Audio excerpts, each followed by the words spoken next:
Hello, everyone. Let's do the Martini example.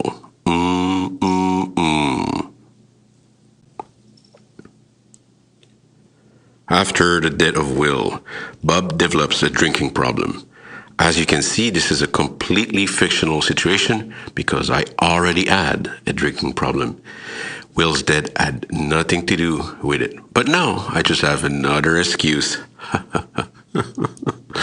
Anyways, he goes to a bar and orders a big cup of martini. Shaken, not stirred. Is it shaken? Oh, whatever, I failed. Anyways, the cup can be described geometrically by an inverted cone of height of 40 centimeters and with radius of 20 centimeters. The cup is filled with 30 centimeters of martini. Bob is sipping the martini at a rate of 20 centimeter cube per second. This is how much volume I'm drinking every second. So I'm just going down, and I'm not stopping. I'm just drinking at a constant rate of 20 centimeter cube per second. Find the rate of change of the height of the martini initially, the speed at which the martini goes down when the height is 30 centimeters. So of course, I'm not sure if you never noticed, but when you're drinking from a cup that is shaped like a cylinder, initially it seems that like the drink is not going down fast, but near the end, when it's almost empty, if you're using a straw, you just go out very, very quickly. So anyways, so as I'm starting to drink, as I'm starting to remove volume from that cup, what is the speed at which the volume of the liquid is going down? So as usual, I took the time to draw the situation for you. So here we have the martini, which is like a cup that can be described geometrically as a cone. When you're dealing with a cone, the basic dimensions that you need to describe a cone are the radius of that cone and the height of that cone. So if you think about the glass itself, so according to the problem, the height of the glass is 40 centimeters and the radius of that glass is 20. And those two quantities, so for the cone of the cup, are not going to change. This is fixed in the problem. But then there's another cone that will describe the volume of martini that I've shaded in blue here. And that cone will change as I'm drinking some volume out of that cup. So because things are changing here, so like the first thing that is changing, I'm going to write down my variables here. So the first thing that is changing is the volume of the liquid. So let's write that down. So let V be the volume of the liquid. So this is going to change. So I need a variable for that one. The height of the cup is going to change. And of course, here we are looking at finding the rate of change of the height. So of course, we need that one as a variable. So the next variable will be H. I've took the time to illustrate H of the liquid part here, so in blue. And then we also need the radius of the liquid. So here I took the time to draw the radius here in red. So here let R be the radius of the liquid. It's always good to write down these initial quantities. So here, according to the problem, initially the height of the radius is 30 centimeters. What about the radius of the liquid? So here there's two ways of seeing this. I'll be more precise in a minute, but you can see here that the cone in blue that represent the liquid of the martini is similar to the cone, of course, of the martini cup itself. And when you look at the relationship between the radius and the height of the cup itself, which is like 20 to 40, so you can see that the radius is half of the height. So if initially my liquid is 30 centimeters high, this means that the radius will be half of that quantity, and half of 30 is, of course, 15. So here we go. Initially, the radius is at 15 if needed. Okay, so here, just using the fact that I have like similar proportions, and this is like a very common trick So we have three variables here, V, H, and R, and all those quantities, all of them are decreasing quantity. As I'm drinking the martini, the volume is going down, the height is going down, and the radius will be going down. So if you're thinking about rate of change, how they're going to change over time, you're expecting the derivative of V, H, or R with respect to time to be negative quantities. So next, what are the rate given in that question? So here, I'm telling you that I'm drinking at a rate of 20 centimeters cube per second. So this is how much volume I'm removing from the cup. So because V is representing my volume, then this means that dV over dt, like how much volume is changing over time, will be minus 20. So here we go. Poof. dV dt is minus 20 centimeter cube per second. All right, the next step is to label correctly which rate is missing and which one we're trying to find. So here the question is asking us, find the rate of change of the height of the martini. So since H is the height of the liquid, this means that the rate that we're looking for, so here the fourth part, is to find that missing rate. So here, that missing rate is dH dt. So that's the one, poof, that we're looking for.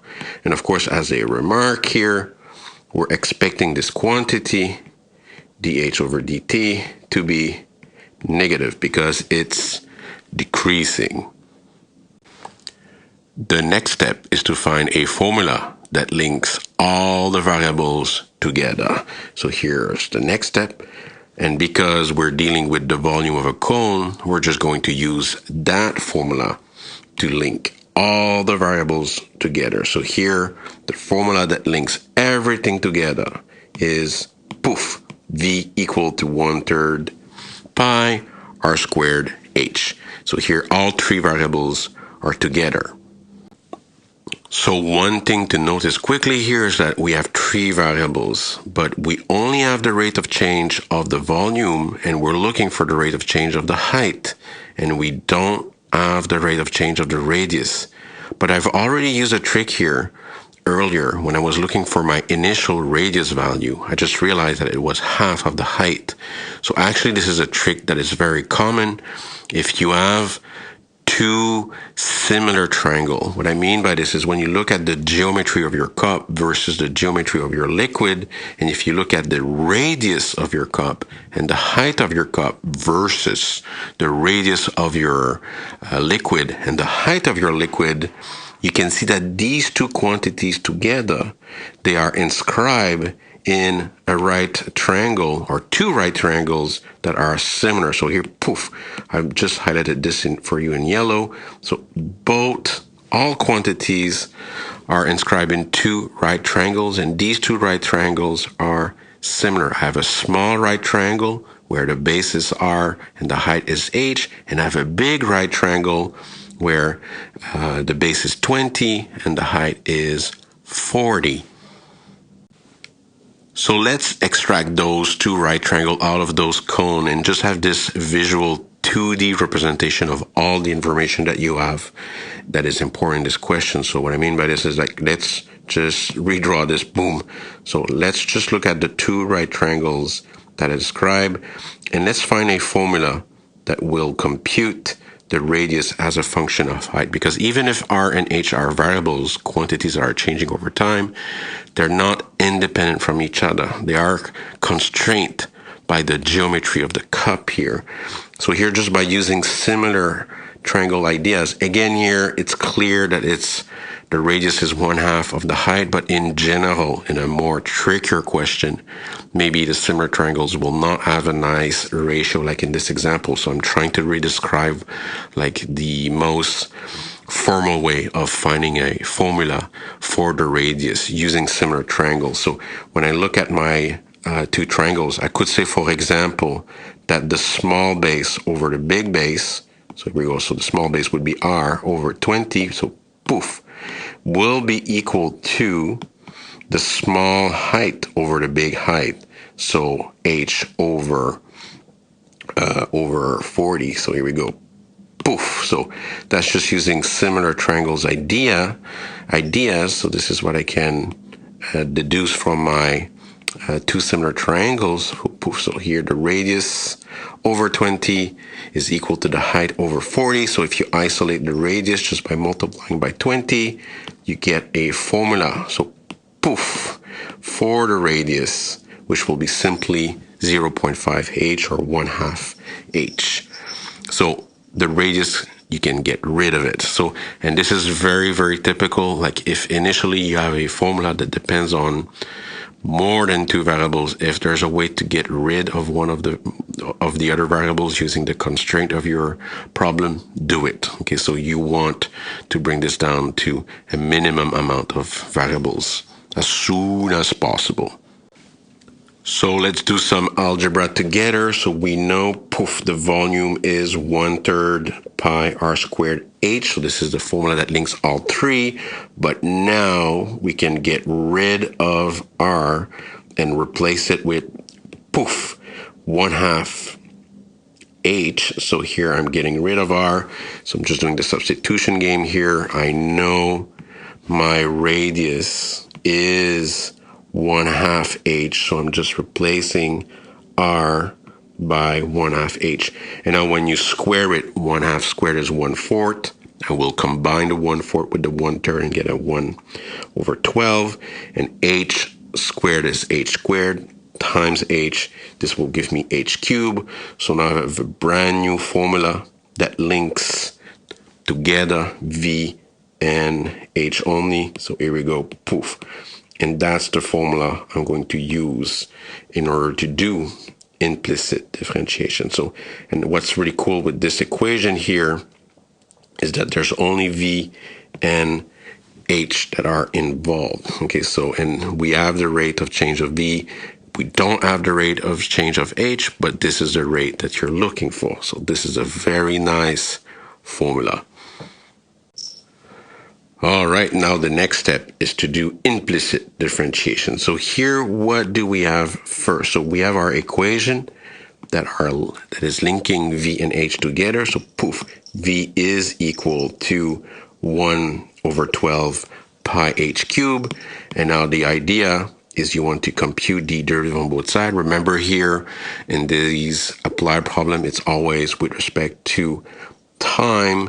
So here, let's compute, poof, the derivative of that equation on both sides. So you just add the d dt on both sides of that equation.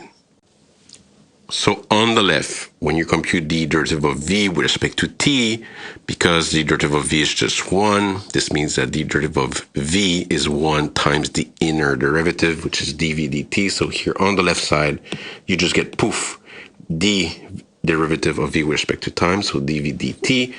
On the right side, slightly easier, the derivative of h cubed is 3h squared. The 3 will simplify with the 1/2, and you're going to get 3/12, which is 1/4. And because h cubed is a quantity that changes over time that we don't know explicitly, the derivative of h cubed, which will be 3h squared, needs to be multiplied by dh dt. So here we go. So poof. Okay, so here we get 1/4.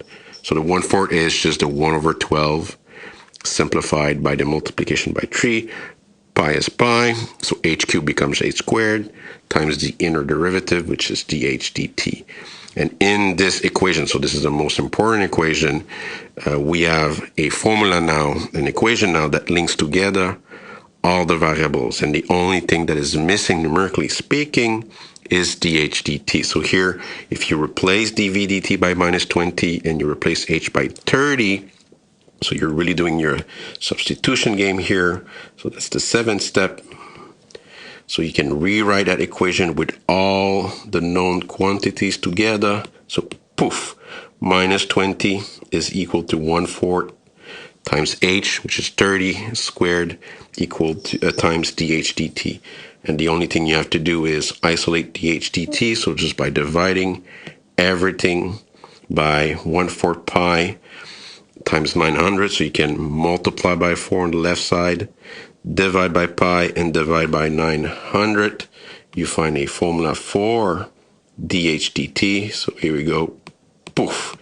dHdt is equal to minus 80 over 900 pi. And we see this quantity is negative, and we were expecting this, so this is not a big surprise. So here we go. That final answer, if you're using your calculator, if you need to see that number for some reason, so the final answer, poof, this would be fine, minus 80 over 900 pi, but if you feel the need of having a numerical answer, this will be minus 0.028 centimeters per second. So this means if you need to write a nice sentence to feel comfortable with what's going on here, so you could say, for example, that the height of the Martini goes down at a rate of 0.28 centimeter cube per second. All right, for the Martini example, that's it, that's all. Cheers. Bye-bye, là.